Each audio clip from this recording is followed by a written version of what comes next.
Welcome to the Second Bite Podcast, where we talk with top entrepreneurs and CEOs about creating valuable companies through creative transactions. Now, let's get started with the show.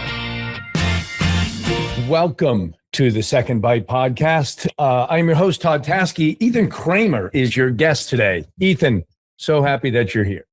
Happy to be here, Todd. Thank you for having me. This is really going to be a great episode, so I'm excited and appreciate you taking time to join.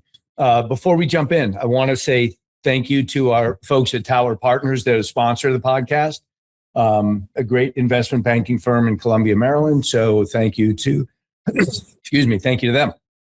Ethan, as we jump in here, there's a couple, we're going to talk about your past agency at EK Creative, some of the transactions history, the lessons learned, and the rest.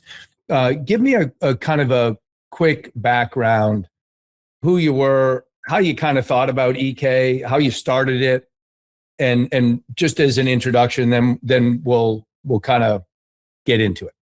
Yeah, sounds great. It's taking me back to the days when I was doing a lot of sales calls, and I'm a storyteller at heart. So, I think for me, it really all started when I was actually still in college. I was a marketing student, was working at a bar as a bartender, and Facebook was really just starting to get popular. And I started creating these event invitations and inviting people through the platform to go to this new spot that had just opened. And around 2 weeks, we had lines around the corner. I remember standing there going, wow, this is the future, right? And what year is this then, Ethan? Oh, this was 2011. Okay. Yeah. So this is before really advertising was a big thing. I just kind of knew, okay, everything is going to drift towards this. And the more I learn about it, the better. We actually ended up starting a smaller, student-led discount company there. That was actually my first exit off the back of that with another friend of mine. But from there, I knew that just digital marketing was what I wanted to focus on. So fast forward, I did some stuff in audience development for a number of years in New York, and then started doing a bit more with e-commerce and actually running Facebook ads. And in 2017, my girlfriend at the time, who was from Monterrey, Mexico, who had been in New York for around 4 or 5 years, was going back home to start her beauty salon. So I quit my job. I moved down there, and I basically started freelancing and contracting doing Facebook ads. And that's really where the journey started. I think everyone talks about this time frame that we went from really EK Creative to exiting in less than 3 years. And that was really exciting. But the journey really started back then when I was running these accounts and starting to get my, get inside the weeds of everything, right? Day to day. From there.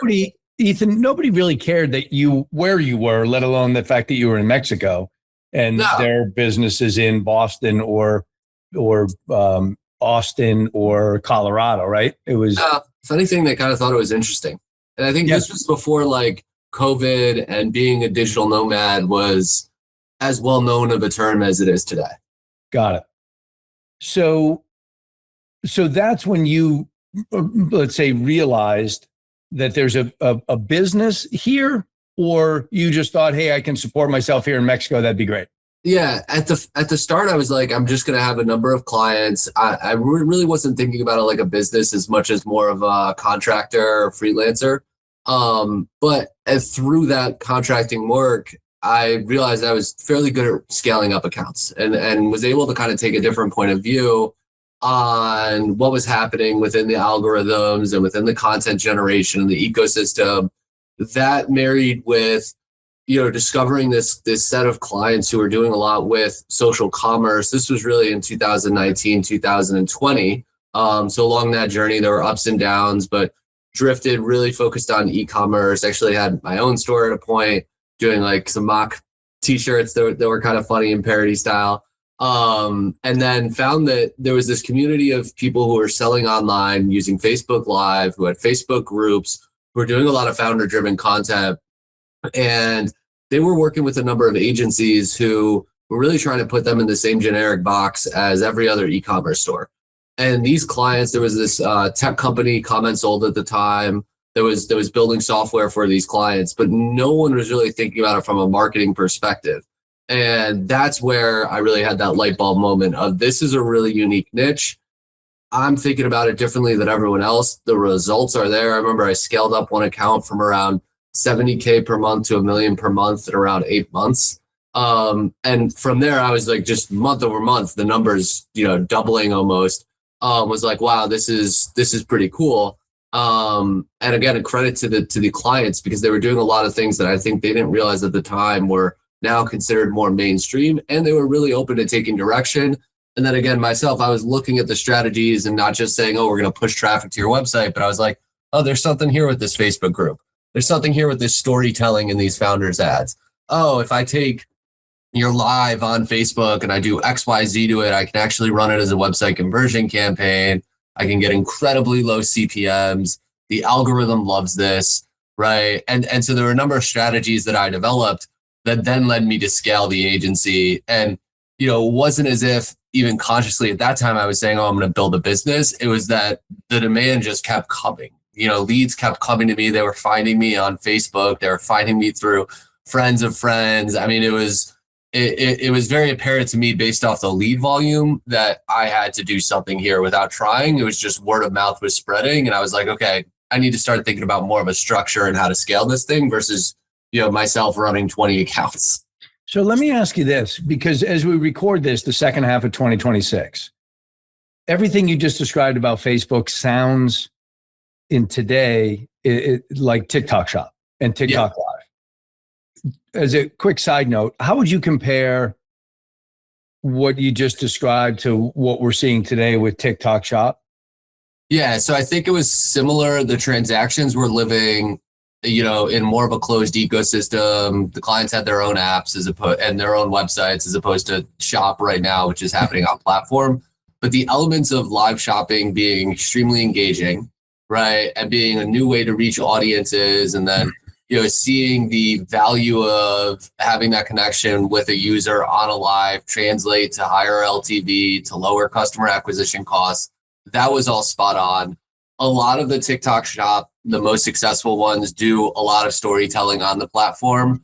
That again correlated 1-to-1 over. I mean, we were doing this in 2020, 2021, 2022. You're seeing more of these like founder-driven content styles on Instagram and stuff now, but very much like a TikTok Shop strategy. I would say the affiliates is where it gets interesting. Obviously, affiliates is huge on Shop. I think that the business owners at that time were really functioning as the influencers or affiliates for their business, right? So you would have profiles for the business owner, but then you would also have the brand of the retailer. And that was something that, again, is starting to see more of it on TikTok Shop. You're starting to see more of it on Instagram. But at that time, nobody was doing that. And so there's a lot of similarities between those things. Great point. Thank you for that. So, so you're building an agency and it's scaling, right? And then one of the things that I hear from folks a lot is whether to sell.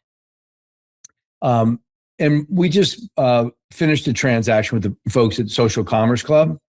And Parker, yeah, thank you. Parker made a really interesting comment there. And he said, we weren't really interested in selling as much as we were buying the next opportunity for our business. We looked at the opportunity, getting cash, getting equity, getting all those things is interesting. But it was about what was going to come next for them. A lot of agency owners, I don't know if they view it that way or not. I know you did when you did the transaction for EK. Tell me a little bit about your thought process and when maybe it first dawned on you, hey, maybe I should do a transaction here. Yeah, I think that I started getting interest within the first 1.5 to 2 years of the business. Inbound interest from inbound interest. I had known an agency owner who had exited, who had put me in touch with a broker who said, you have something here. You're sort of innovative in your thinking, and we should stay in touch, right?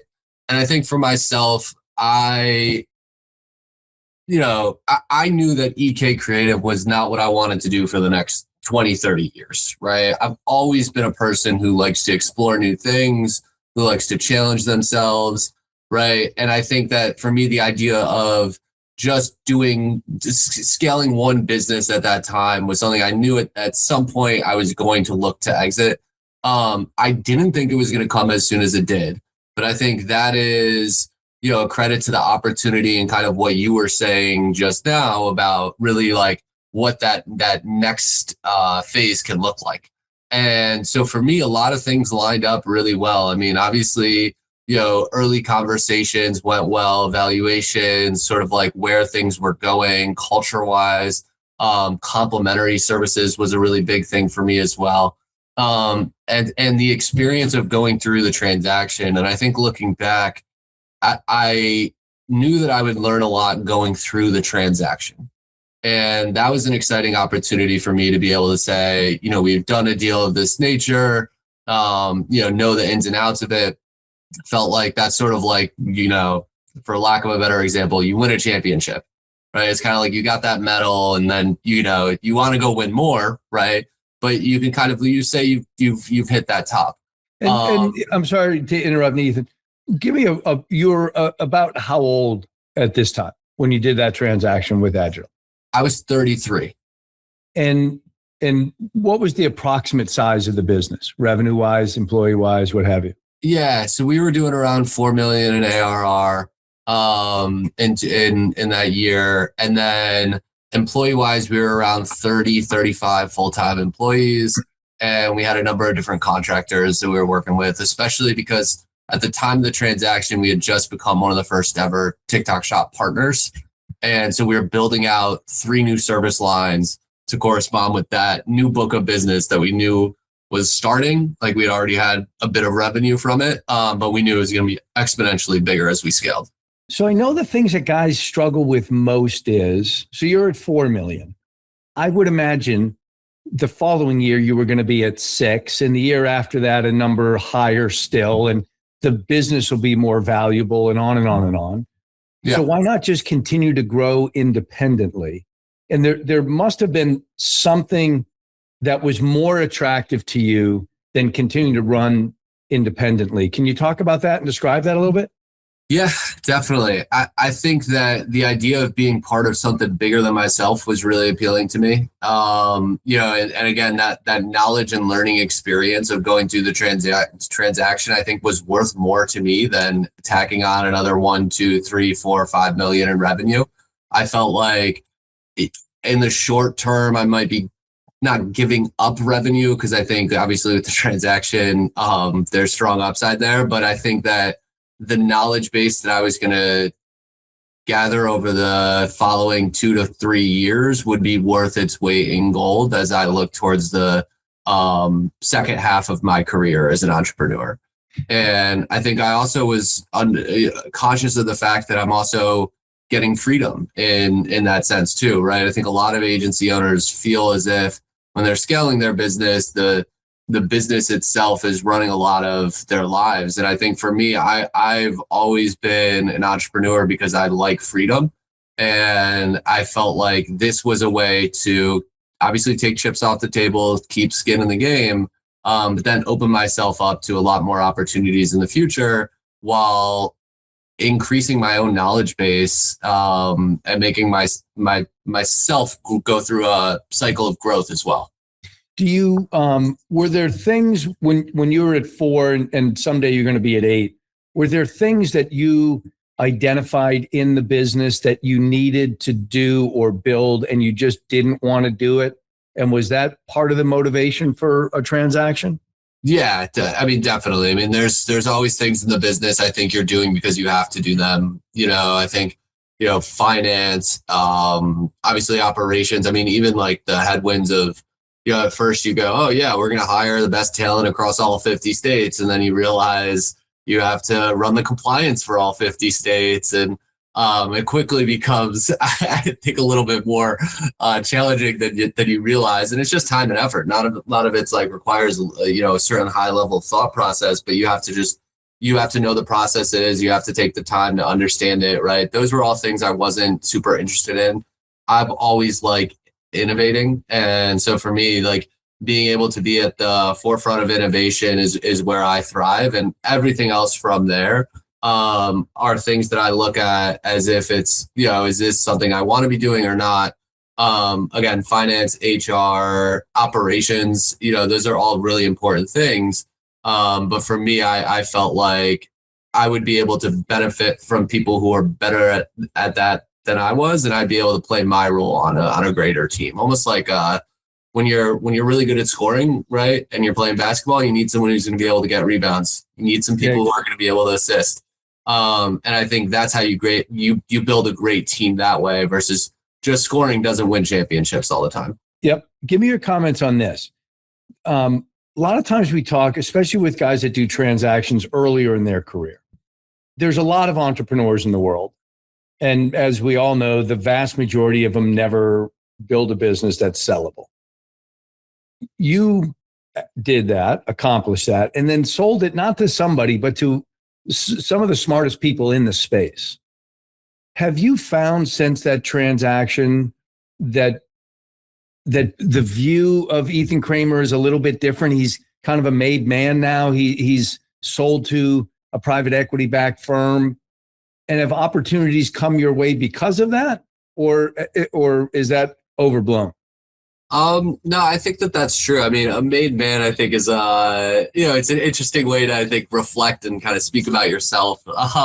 Whereas I like to be a little bit more, just down to earth and humble. But at the same time, I think it does. I mean, I had friends kind of say to me, I can't believe you did this. This is amazing.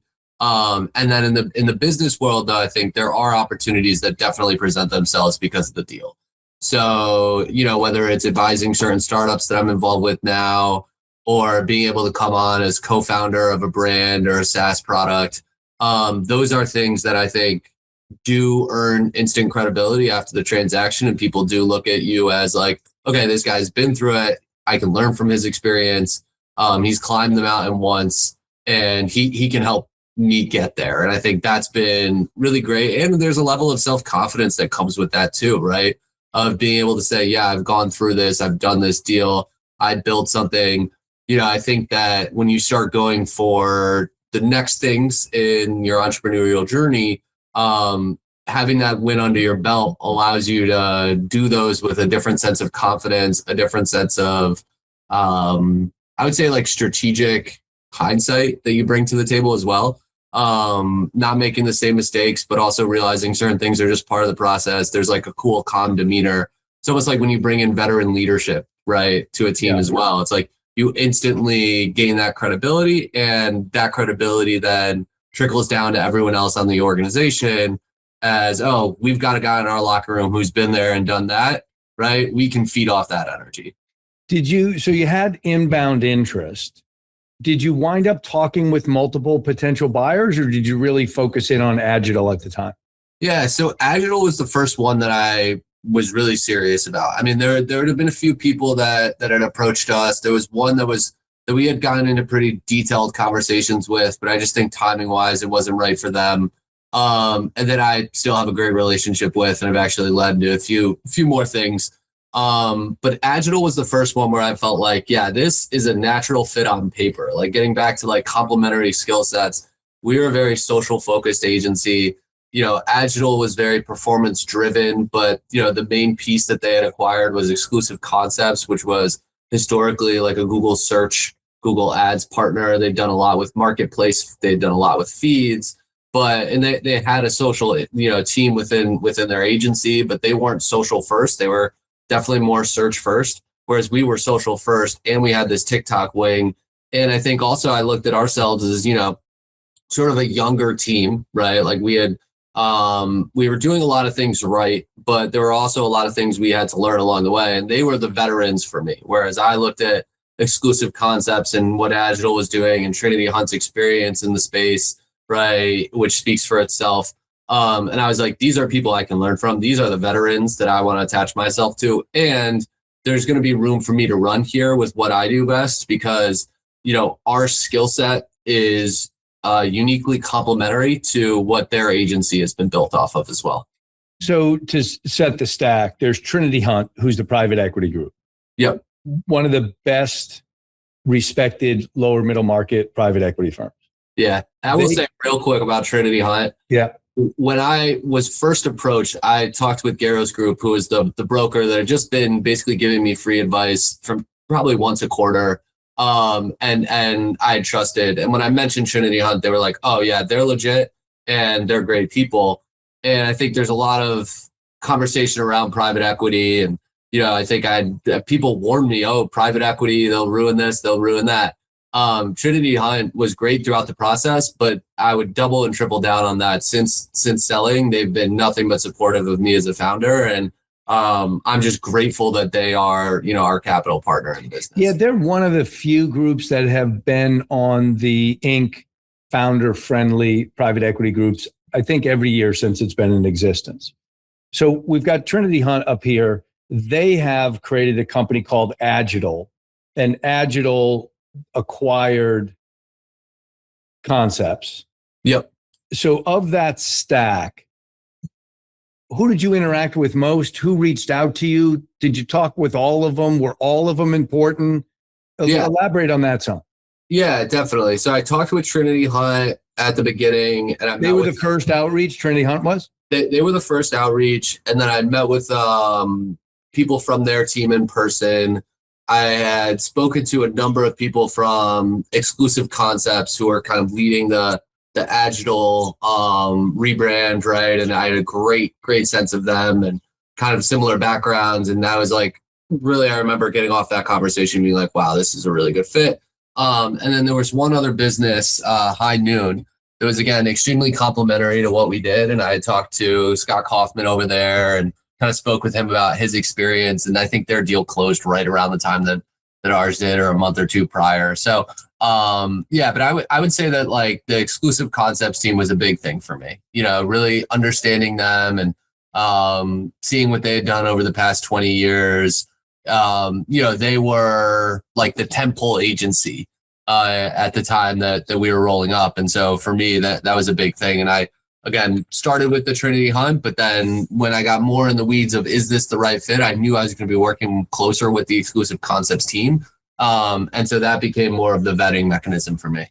Yeah. And just to paint the picture, a group like Trinity Hunt will acquire a platform company, which is what Exclusive Concepts was. And then they'll add other known as tuck-in acquisitions. Yep. And then at some point, people typically rebrand. And the rebrand was Agital.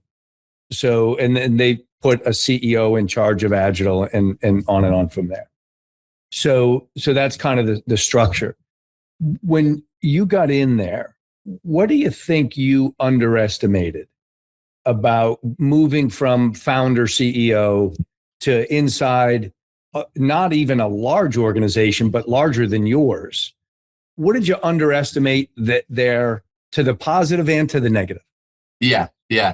I think that's a great question. I was thinking about this, like, it's almost like you go from playing, and I use a lot of sports analogies, and I've always done this with the team, sports and restaurants, especially when you're a service business, right? But I would say it's almost like going from playing 3-on-3 or 1-on-1, right, to 5-on-5, full court with 12 people up and down the roster who are just as good as you, who have done it before, right? So you're making that jump talent-wise, but then you're also expanding the number of players on the field and the size of the field. So the strategy of the game totally changes. So I think, like, for me, as a founder, I think you do a lot of things not impulse driven, right? But you're able to quickly pivot. You're able to quickly go, let's chase this, let's chase that. That can be a good thing, but it can also be a bad thing. I mean, we had service lines that we launched that scaled incredibly quickly. And we had service lines that we tried to launch 2, 3, 4 times that just kept failing, right? And so I think like that was probably the biggest shift. Was you're still playing a very similar game, right? Net new revenue, churn, MRR, right? The rules of the game stay the same, but the talent that you're playing with and the pace change drastically. And so there is a period of adjustment there. And then I think when you figure that out, right, you're able to thrive in that situation. But I think any founder coming in is like, oh, let's do this, or I want to do this, or I had this idea. And it's like, it's not as easy as just going, yes, let's do it. There's a bit more of a methodic process to the strategy. And you also have to recognize, I think, as a founder, your view is you're not seeing everything, right? I think that's a big thing too. I think when you're running your own business, you're seeing pretty much everything that's happening in that business. It all flows into you.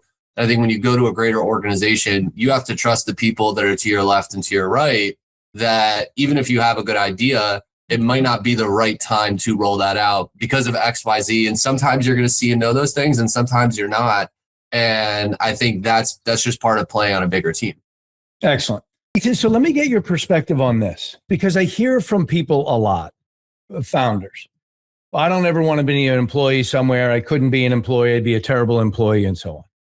Two-part question. Number one, is that accurate? Is it a maturity issue? Is it a misunderstanding?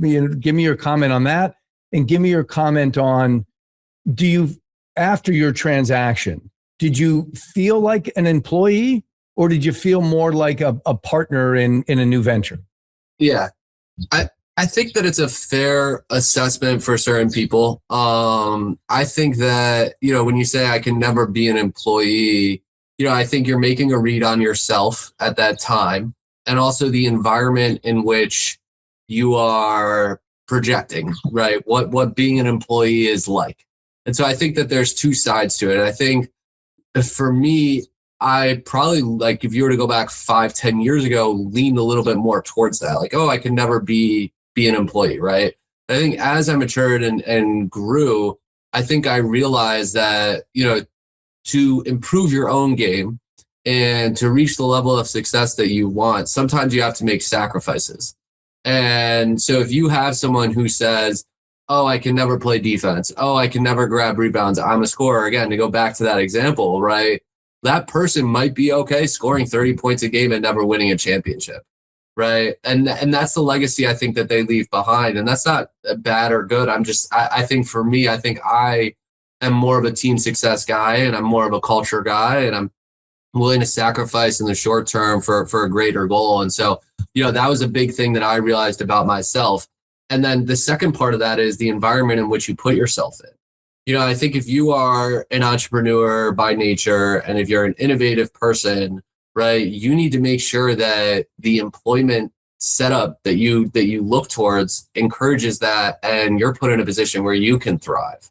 And I think that's a conversation that you need to have with the employer, right, if you're willing to make that next step. Or again, be transparent about it and say, hey, I'm in this to sell the business, and then I'm going to step away.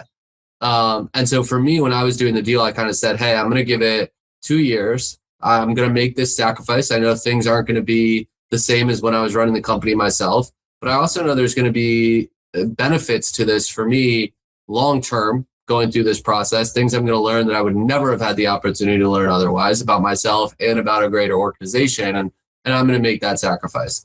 And so I think, and through those conversations too, I also was able to advocate for myself around what I did, what I liked doing in the business, where I think I thrived. And there's always going to be things that you have to do that you don't necessarily love, right? But I think if you're able to ultimately have those conversations, you can end up in a place where you're able to focus 90% of your time on the things you like doing. And regardless of employment status, I think that's a place most entrepreneurs would love to be. Do you think there's a difference? You joined with Agile early on, right? You were the third acquisition. Yeah. If you would have been the 8th or 10th acquisition, do you think you would have felt more like an employee versus a partner? Or I think there would have been different ways you would approach this situation. I think when you're the third acquisition, like myself, you're able to see a lot of it develop. You're able to understand each personality and each business that comes on as it comes on. You're able to build those relationships. And so you navigate it a little bit differently. I think if you're the eighth acquisition, you have to come on. And if ultimately, you have a vision for opportunities, you have to assert yourself a bit more, because you're going to get lost in the noise just naturally. There's already X amount of founders on there. There's board members, right? There's C-suite members. So you're going to naturally have to come in and maybe not like shake things up, but I think you have to be a bit more conscious of your assertiveness. Whereas, when you're earlier on, you're just by nature given those opportunities, and there's a flow to it that just happens, as opposed to coming in and having to not shake things up, but I think advocate for yourself a bit more. Let me ask this. The second bite is obviously an important part of the equation and what that will eventually materialize in for you. And to make that work well, integration is obviously important, right? Yeah. What did you learn going through the process around integration that you think really works or doesn't work, or maybe even more helpful, what kind of questions will you ask next time about how you're integrated into the mothership versus questions you didn't ask the first time?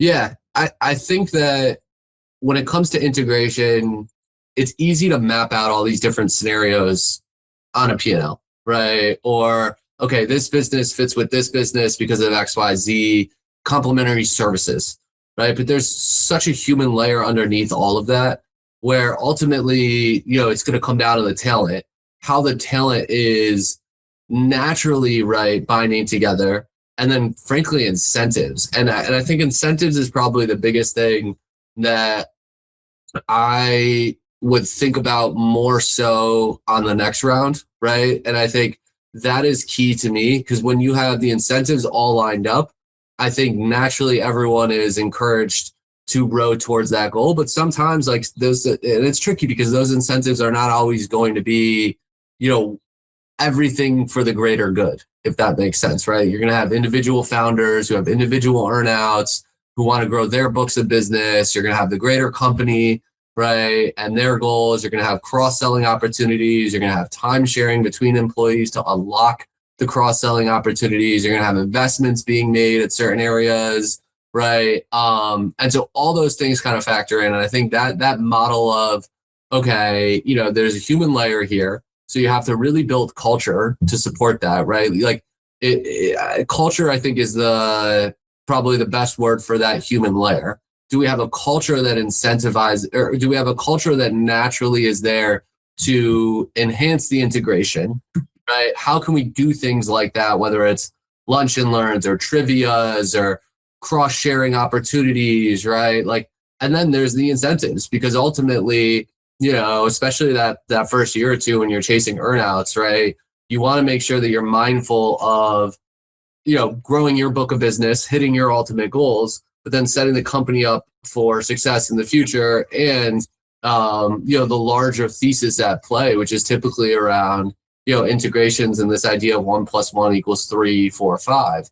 And so again, in the short term, I think you have to think incentives now, incentives later, and then you have to build a culture that really recognizes that. An example would be, for us, when we merged in, we had just finished, TikTok Shop Q1 2023. So this was you've got to be white labeled. I made the second ever purchase on the platform myself. We were investing a ton into this, time, labor, right? We had a director of TikTok Shop before it was generating revenue for us. And so all these things were factored in. Now, I also knew that, we had a paid social wing. We had done some stuff with email. We had done some stuff with Google, right? Other agencies on the platform had those services too. Instantly, I was like, all right, Google doesn't make sense for us. We have this amazing Google team. This is not something we should be doing. TikTok Shop's that opportunity that's going to be there 3, 4, 5 years from now if everything goes well. So that's the one that we need to put our team in position to take full advantage of. And, that required some sacrifice on our end. Right. And, we figured out ways that was incentivized for us to go pursue that book of business. But I think that that's kind of where I get back to. It's the culture of, then us doing that probably leads other founders coming in to say, okay, what parts of my business make sense here? Where can I thrive? What can I do best? And so culture and incentives would be the two things. So now you've seen things from the sponsor side or from the acquirer side.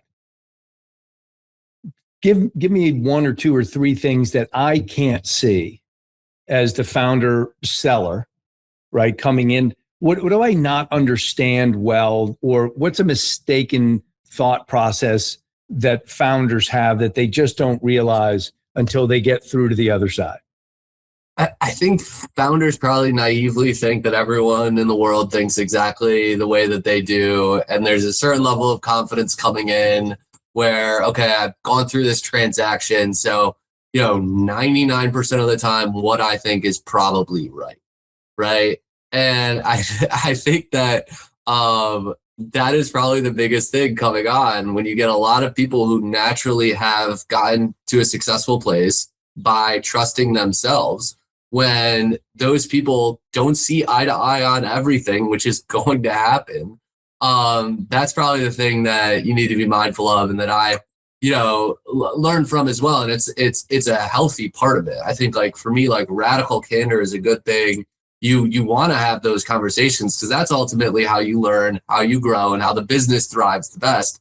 But I think that that's something funny. Like, just coming in, I was like, oh, this makes so much sense. This makes so much sense. And then, retrospectively, I had to kind of look back and say, actually, for the business, I didn't know this, I didn't know that, or this person was right about that. Like, you have to be very open-minded, I think. Well, I also loop that back to your earlier analogy, which I thought was great.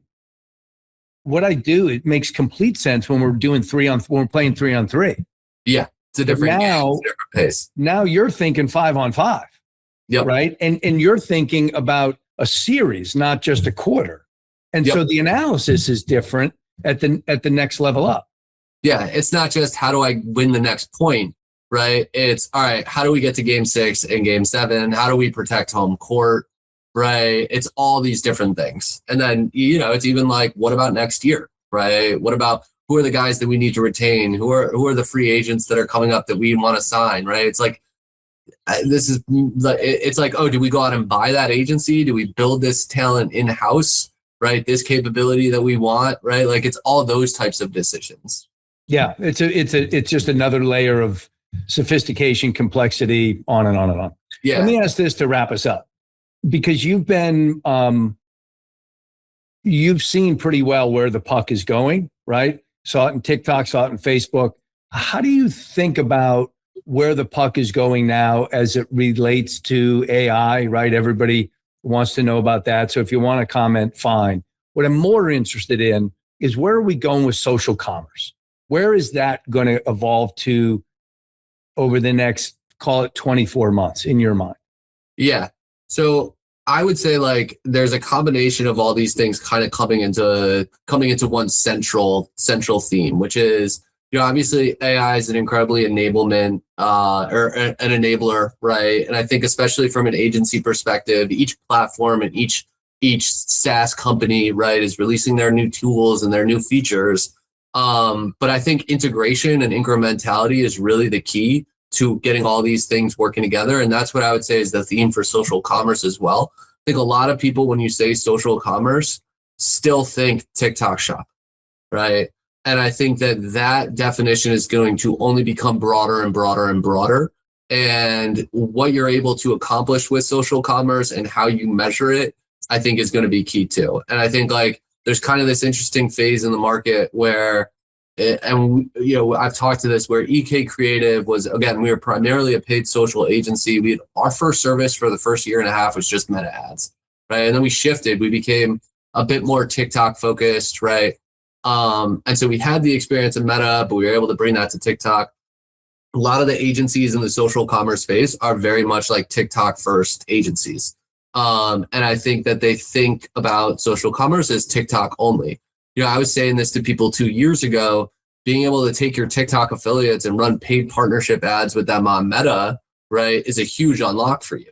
And I think now you're seeing that become more mainstream. And then you have platform tools like Tribe and some of these other things that allow you to sort of create, again, an incentive model for that.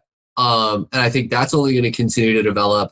I think each platform and each SaaS company is going to continue to develop agentic and AI-driven tools that are best for them. And then I think agencies, across the board, need to be able to take the individual components of those platforms and what they're releasing, whether it's like MCPs or CLIs or different workflow elements. And then you need to think about more of a centralized place and hub for those things to live for an agency, because that's how your team ultimately gets the biggest unlock. And again, that comes back to incrementality, because clients, while they're scaling one revenue channel, again, if you look at a P&L for TikTok, you're going to be missing the Amazon lift. You're going to be missing the opportunity to build a creator network that drives Meta paid partnership. You're going to be missing the opportunity to work with these creators at in-person activations and do campaigns for retail, right? So I think that's probably the overarching theme for social commerce is it's going to become way more integrated with everything else that you're doing, from paid social to paid search, right? Like even like getting creators to do search-driven short form video, right? Like on TikTok and then running that as ads, or YouTube, right? Like it's all going to become much more integrated, and revenue is going to be measured in a much more incremental viewpoint, as opposed to, again, just channel by channel specific. So if I'm getting started as an agency founder, I'm TikTok shop, I'm doing live, maybe I'm doing Amazon, maybe I'm just doing Meta ads, whatever the case may be. It sounds like you're saying, and I think the convergence is already occurring, right? TikTok shop is great at demand. Amazon captures it. You get the halo effect, right? Somebody's got to manage that whole process. But I can't do all of. So here's my specific question. Yeah. Should I try to do a little bit of all of those things and be a package, or should I be a sliver of the solution? I would say land the sliver, expand from there. Right? Like exactly what we did at EK, right? We landed within this niche of fashion and apparel, Facebook ads, comment sold tech, right? Like it was a very easy sell in the beginning because you would talk to clients and you'd be like, yeah, I know comment sold. Yeah, I know fashion and apparel. And yeah, we run Meta ads. These are the things that we do, right? But then from there, we expanded. So then how do I know when to expand? Is it when there's enough demand from customers, or when I'm a certain size? What triggers that? It's all going to come back to, I think, your appetite as a founder, your goals, right? Some people are going to be a little bit more conservative. Some people are going to be a little bit more aggressive. So I think it's hard to paint that in a broad brushstroke. But I think that for me, I think once you have an operator and you as the founder feel as if you're no longer running the day-to-day service line, right? Then I think that's when you want to start thinking about expansion, because I think a founder's job is to set the vision for where we're going. It's not to work in the day-to-day of the business. So when you start building that team and you're like, look, this Facebook ads team, they're crushing it. I don't need to micromanage these people. I don't even need to be involved in this business. I'm just going to let them do their thing. I have the incentive structure set up so that they're encouraged to do that. That's when I, as a founder, I'm like, all right, what's the next thing I want to chase? And then that signals to everyone else on that team, hey, we have someone here who's 3 steps ahead, who's creating more growth and opportunity for our team, right? But then also our clients too, because everyone wants to work for a place that's growing and everyone wants to be a part of a team that's going to win. And so I think as a founder, as soon as you're able to step out of that main thing, right, that's when you want to start thinking about what's next. And that's when you want to start building it. And that, from my view, that is something you can do, or as that core starting landing space continues to expand, maybe you just take that landing space and move it inside of a group like Agile or like any of the others, and you continue to fulfill that role as a single solution. Yep. Right. And I guess from what I see often, it really comes down to the passion of the founder, their risk tolerance, and what they really want to build and do, right? Yep. From that standpoint, would you agree? Yeah, wholeheartedly. Again, that's going to drive like what their appetite for risk is. And that ultimately is going to allow them to live and die with certain bets that they're going to place. And so I think that, again, like the opportunity to be able to join a platform that sees a greater vision is huge. And I again, wouldn't trade my experience for anything. And I also would say, like, you want to look inside your organization too. And you want to identify talent that you think could potentially be reworked or moved that's going to provide better value. So like we had someone that we brought on to do our content marketing for the agency. And I quickly realized this person has incredible design skills, and I could probably teach them enough about email marketing. And I like their work ethic and I like what they bring to the table. Let me see if they want to just actually pivot over and launch our email marketing. And they did. They grew it to the top 1% in Klaviyo agencies in less than a year, right? I knew I wanted to launch email, right? but I also knew that I need to do it with the right person. It just so happened to not be an email person. It was someone that I saw just a bit of potential in, and we were able to make it happen pretty quickly. Ethan, it's always great when a founder that's had the success that you have is willing to join and share and be open. And so I want to thank you for spending time and being a guest. I want to thank the good people, as I mentioned, at Tower Partners for being our sponsor. Your contact information is in the show notes, but Ethan Kramer can easily be found on LinkedIn and other socials. Ethan, great to have you, and thanks for being a great guest. Yeah, Todd, thank you for the opportunity. Thank you to the partners of the show. And, I appreciate it. This has been good for my ego. So, I appreciate all the compliments. But, at the end of the day, I think it's, any founder is just about doing the work and seeing things come together. And so for me, that's been the best part of this process. And I have a lot of people to thank for, getting here. It definitely wasn't just me. Quite the opposite. So I had a great team that I was building with and still do to this day. So I'm really grateful for all of that. Excellent. Ethan, thanks again. It was a great episode. Thank you. Thanks for listening to the Second Bite podcast. We'll see you again next time, and be sure to click subscribe to get future episodes.